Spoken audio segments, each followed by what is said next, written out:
Assalamualaikum warahmatullahi wabarakatuh. Perkenalkan, nama saya Dina Nuraini dengan NIM 22052087.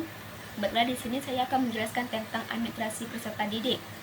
Terlebih dahulu saya akan menjelaskan apa itu administrasi. Administrasi ini merupakan suatu proses penyelenggaraan bersama atau proses kerjasama antara sekelompok orang secara tertentu untuk mencapai sesuatu tujuan tertentu yang telah ditentukan direncanakan sebelumnya. Kerjasama antara orang tersebut berlangsung secara dan melalui berorganisasi. Sedangkan peserta didik adalah anggota masyarakat yang berusaha mengembangkan potensinya atau mengembangkan potensi dirinya melalui proses pembelajaran yang tersedia pada jalur, jenjang, dan jenis pendidikan tertentu. Jadi, administrasi peserta didik ini merupakan suatu proses yang dilakukan oleh suatu personil atau kelompok dalam upaya mengelola peserta didik atau siswa untuk mencapai tujuan pendidikannya. Sedangkan menurut Anwis, administrasi peserta didik ini adalah bagian dari kegiatan administrasi yang dilaksanakan di sekolah berupa usaha kerjasama yang dilakukan oleh para pendidik agar terlaksananya proses belajar mengajar yang relevan, efektif, efisien, guna tercapai tujuan pendidik yang diharapkan. Selanjutnya, proses administrasi peserta didik. Yang pertama, mengatur kegiatan penerimaan siswa baru. Ada beberapa kegiatan yang harus dilakukan berkaitan dengan program penerimaan siswa baru itu.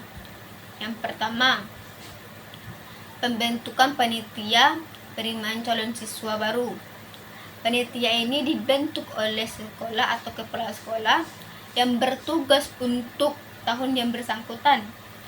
Panitia ini bertugas untuk membuat publikasi tentang penerimaan siswa, menyiapkan formulir pendaftaran, menerima pendaftaran, dan menyelenggarakan testing dan penyampaian hasil tes.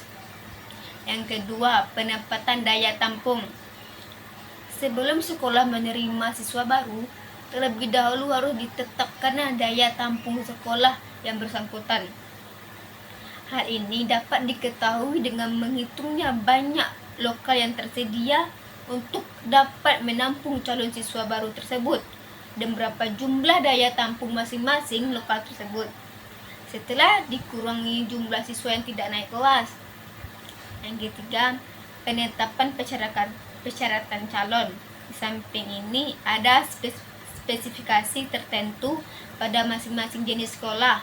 Kantor dinas juga memberikan pedoman bagi sekolah tentang penerimaan siswa baru dan tugas sekolah adalah menjabarkan dari pedoman tersebut. Kedua, mengatur kegiatan orientasi siswa baru.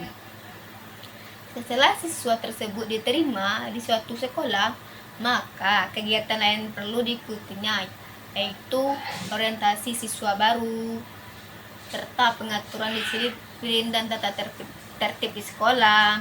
Ketiga, ganjaran dan hukuman. Selanjutnya, instrumen administrasi peserta didik, manual dan elektronik. Catatan tentang data siswa. Di sekolah dibedakan menjadi dua jenis, yaitu catatan data siswa untuk sekolah yang meliputi buku induk, buku kleper, catatan tata tertib sekolah, yaitu kumpulan semua peraturan yang bersifat umum dan khusus. Ada yang dari pemerintah dan ada juga yang dari produk sekolah itu sendiri. Yang kedua, catatan siswa untuk masing-masing kelas, yaitu buku kelas yang merupakan cuplikan dari buku induk, buku prestasi kelas, buku catatan bimbingan, dan konseling buku catatan prestasi murid yang meliputi buku daftar nilai, buku daftar ledger, dan buku sport, dan buku mutilasi untuk mempermudah dan memperlancar tentang administrasi kesiswaan. Adapun instrumen yang dimaksud, yang pertamanya buku induk. Buku induk ini merupakan buku pokok karena di dalamnya memuat suatu informasi yang dianggap lengkap mengenai tentang keadaan siswa. Yang kedua, buku kleper ini merupakan buku ini berfungsi untuk membantu atau membentuk buku induk, memuat data murid yang penting-penting saja. Yang ketiga, buku daftar keadaan siswa. Selanjutnya yang kita bahas ialah peran guru dalam administrasi peserta didik.